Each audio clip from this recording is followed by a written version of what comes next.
Boa noite, pessoal. Animados para passar 7 horas incríveis aqui nesse lugar, sim ou não? Que bom que você veio. Teve gente que saiu 2 da tarde para chegar aqui. Que bom que vocês estão aqui. Apenas um recado importante: na hora do louvor eu vi que o pessoal da galeria, alguns estavam se debruçando sobre o vidro. Cuidado com essa prática, ok? Cuidado para apoiar, porque nunca foi testado dessa maneira essa estrutura, tá bom? A gente não quer ter nenhuma surpresa. Esse é um momento especial onde a gente vai abrir a palavra de Deus. Eu peço que você pegue a sua Bíblia ou o seu smartphone, abra aí no aplicativo, no livro de Isaías, no capítulo 6.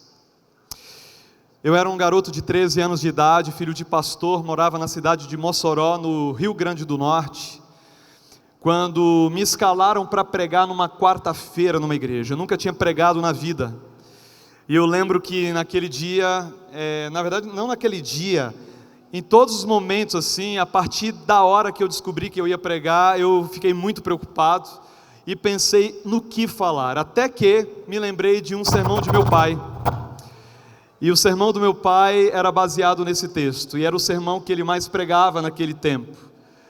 E eu estudei tanto e li tanto esse capítulo 6 aqui, que eu decorei isso com 13 anos de idade, e eu acho que até agora eu lembro, e eu quero que você acompanhe comigo a leitura.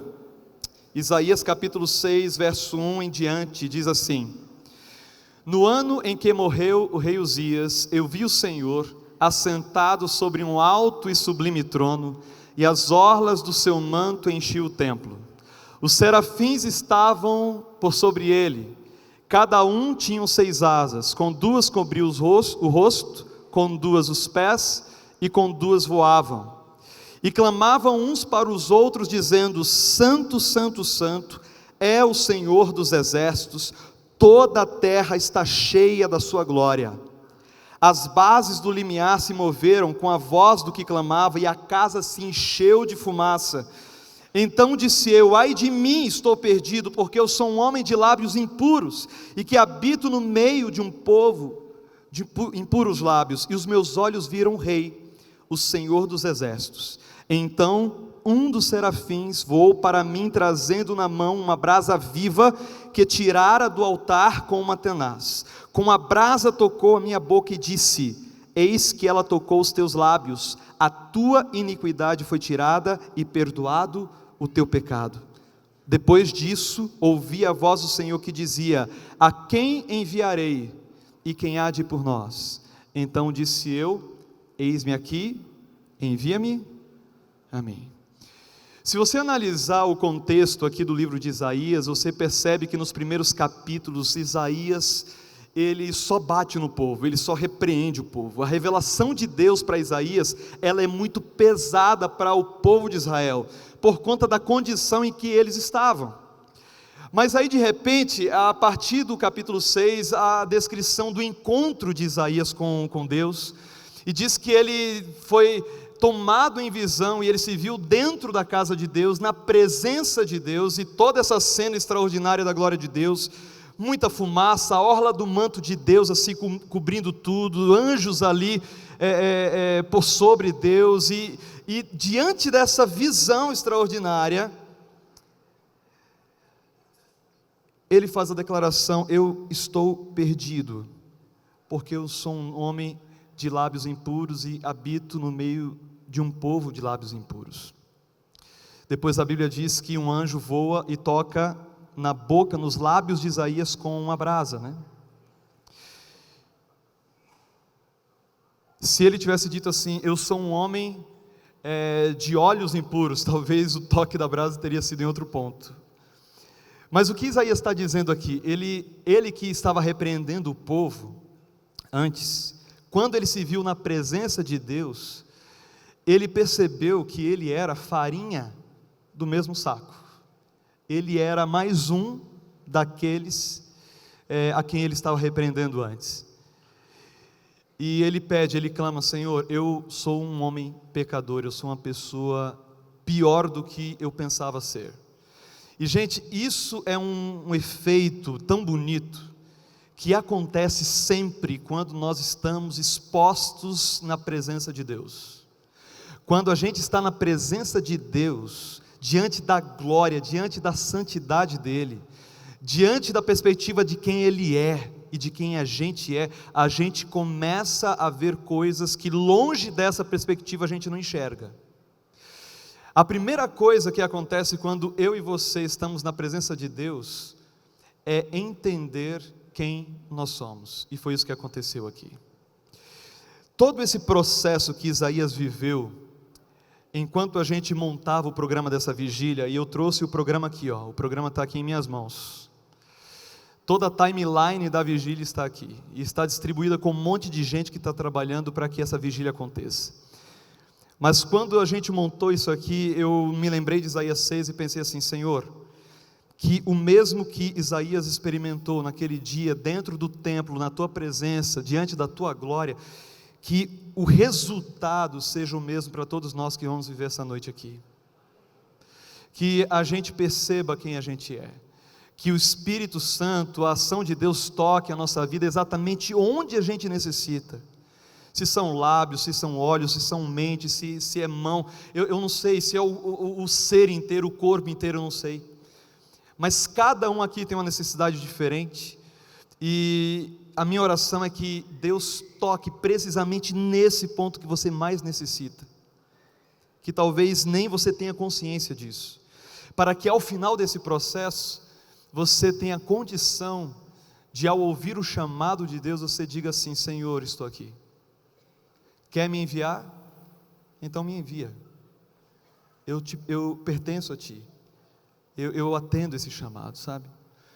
Mas tudo isso parte de um princípio, que é o reconhecimento de que eu não sou bom o suficiente.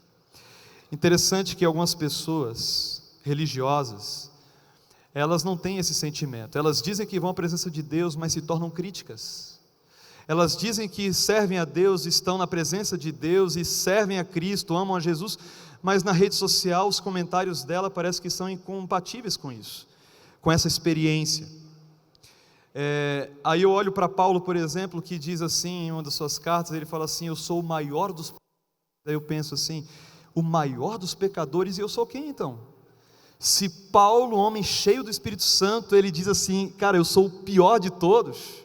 Aí eu olho para mim, e eu sei quais são os meus defeitos. A minha esposa, né, que está assistindo pela internet, ela sabe melhor ainda que vocês. Eu penso assim: eu sou quem então, se Paulo está dizendo que ele é o pior de todos? Por que Paulo diz isso? Porque Paulo estava perto. Paulo estava perto de Deus, e diante da presença de Deus, ele percebeu que ele não era tão bom assim. E é exatamente quando a gente reconhece a nossa fraqueza, a nossa pequenez, que Deus pode começar a agir. E é esse pedido, é esse apelo, é esse convite que eu te faço nessa noite. Pensa um pouquinho em quem é Deus e em quem é você. E para que isso aconteça, eu queria te dar 2 minutos, para que onde você está, você fechasse os seus olhos e olhasse para dentro de si, para a sua experiência, para o seu caráter, para tudo que você trouxe para essa vigília, e colocasse tudo isso na mão de Deus, e quem sabe constatasse assim, dizendo: Senhor, eu não sou melhor que Isaías, numa boa, eu também não sou melhor que Paulo, eu também sou um homem, uma mulher de lábios impuros. Então, diante da Tua glória, me ajuda, me perdoa. Eu quero resetar, eu quero assim, sabe, limpar o cache, para que o Senhor coloque ao longo dessa madrugada aquilo que o Senhor pretende. Gente, aqui está um roteiro, mas o que Deus vai fazer a partir disso, é entre Ele e você, entendeu? Os pregadores estão todos aqui, os cantores todos aqui, todos os momentos preparados, mas o mais importante é o recado que Deus vai colocar no seu coração. Para que isso aconteça, você precisa limpar, você precisa reconhecer, resetar. Então vamos fazer isso agora? 2 minutos para você falar com Deus, e depois eu faço uma oração daqui, tá bom? Vamos orar.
É muito bom, Senhor, estarmos na Tua presença nesse lugar.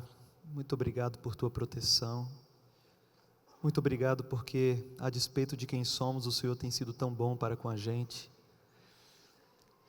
Querido Deus, a gente está aqui na Tua presença e cada um com expectativa diferente em relação à agenda dessa noite.